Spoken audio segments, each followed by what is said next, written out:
Hi, Eric here from PAC to talk to you about advanced amplifier integration.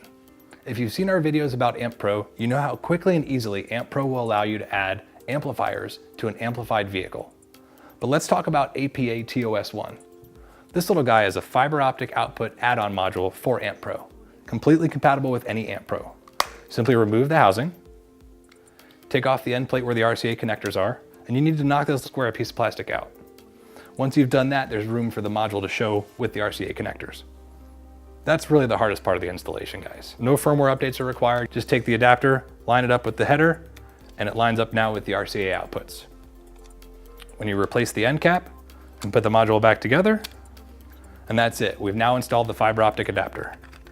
This is going to be compatible with any amplifier that has a fiber optic input, and is also compatible with any AmpPRO module. For more information on the APA TOS1, visit our website.